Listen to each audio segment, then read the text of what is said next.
Okay, I'm filming. Hi, I'm Fred, and what we're going to be making today is Scotch broth. It's a very traditional Scottish recipe, and it's basically a soup combined with all sorts of meats and vegetables. So what we're going to do first is we're going to add the beef.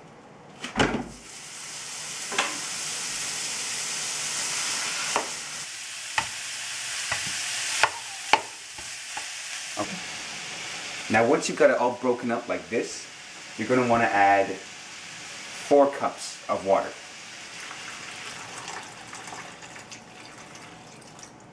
That's 1. And that's 2. There you go, you can cut it out now. Okay, we're going to let this simmer for about an hour and a half. And while we're waiting to do that, we chop up the veggies, and then at the end of the hour and a half, we'll mix it all together. Now while we're waiting for that to come to a nice gentle simmer, we're going to have to chop up 1 carrot into fine little slices. You don't want them to be too thick.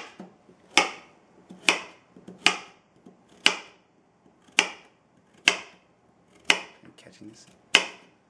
Over here.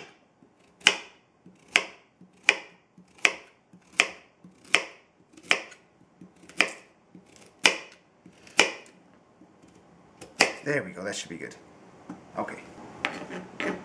Now once you've got them cut into circle shapes, you're going to want to cut them in half, because otherwise they'll be too chunky. As it gets to the end, they get much more round, they get much bigger. So you're going to want to chop them in half so that it's not too chunky. Okay, now that we finished the carrots, we're going to move on to the leeks. Now before you cut the leek, you're going to want to cut it off right where it starts to turn green. So right about there. We're going to want to just throw that aside. And then afterwards, you're going to want to group it all together like so. And then cut it just like this.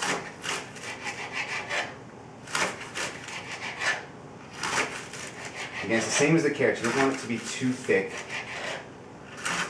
and you don't want it to be too chunky.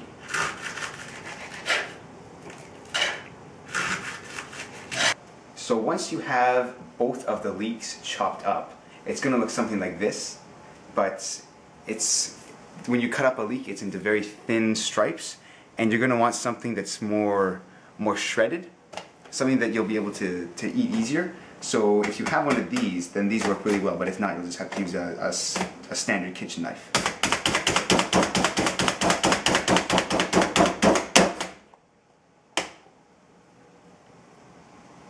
There we go, something like that. You're going to want it to look something like that. I'm going to just chop it up a bit more.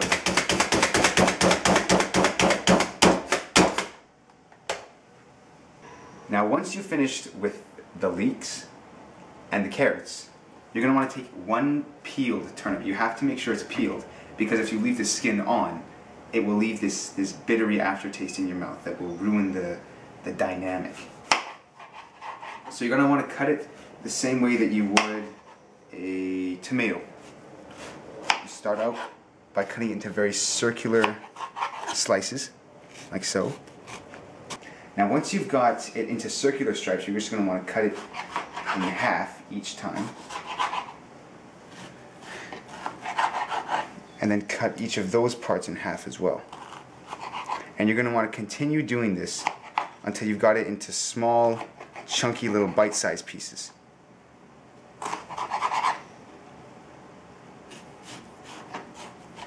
While the time you're waiting, the 1.5 hours for it to simmer, you're going to want to make sure to stir it about every 10 to 15 minutes or so. And there is a lot of fat on the top right now, but at the end when it's ready to be served, we can take a small fork and we can lift all the fat up, and we'll be able to throw it in the garbage. But just make sure to stir it every 10 to 15 minutes or so. Now, to complement the Scottish dinner that we're going to be making a Scottish pudding, because Scotland is very famous for the puddings that we make. And the one that we're going to be doing is an oatmeal and rum pudding. The first thing you're going to do is you have to take 1/3 of a cup of just standard oatmeal, and you're going to want to sprinkle it over the bottom of about a 9-10 inch layer cake pan. You're just going to want to spread that around so it's nice and even.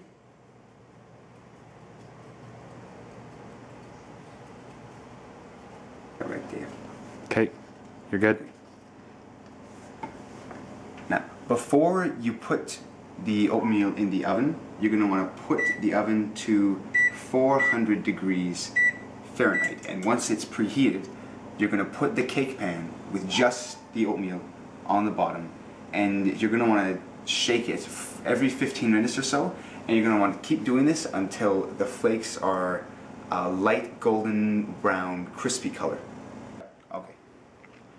Now while we're waiting for the oven to preheat, you're going to want to take 1 cup of heavy cream and just pour it in a large bowl, and you're going to want to beat it until it gets not too thick, but you want it slightly thick, because then by that point you're going to want to add the confectioner's sugar. So I'm going to start beating this right now.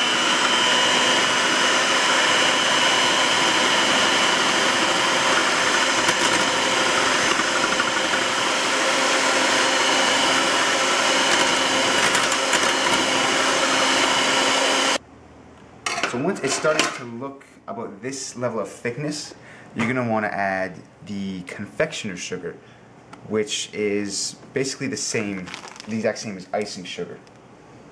So I'll put my first one in, and this is the second one.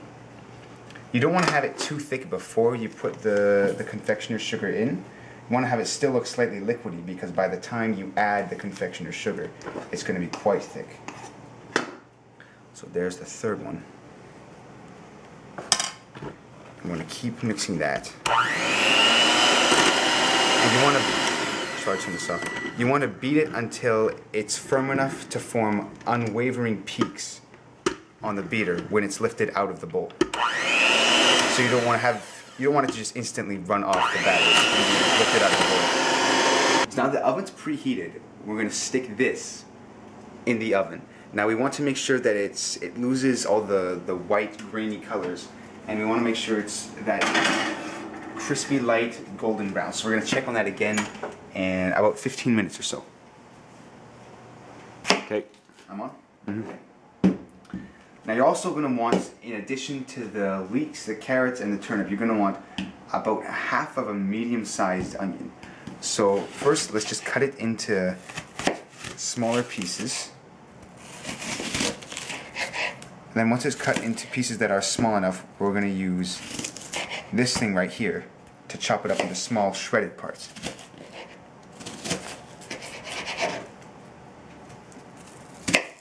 There we go. That should be good. So it's been simmering for about an hour and a half or so, and this is everything that you want to add into it at this point. So right now we've got to add the half of a medium onion. We're going to want to put that in. There we go. We're going to want to put the leeks in as well.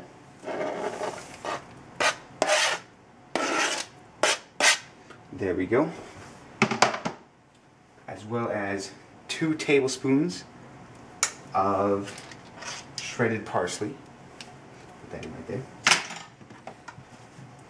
And the chopped carrots.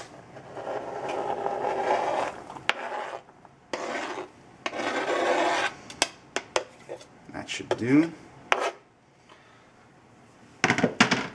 And we finally got the turnip.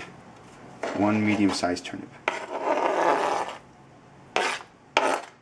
There we go.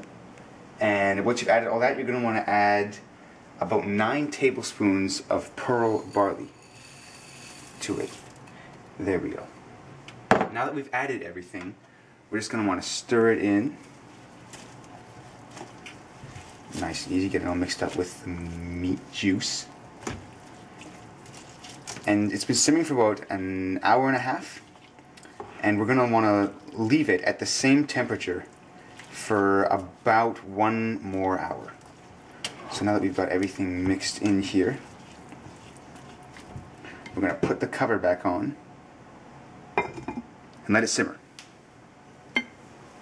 So we have just taken out the oatmeal from the oven. We've kept it in there for about 25 minutes or so on 400 degrees Fahrenheit, and it should look something like this. We've got all of the pasty white gone, and it's been replaced with either the crispy brown over here, or there's still very, very faint traces of white, and that's what you're going for because you don't want it to be too burnt.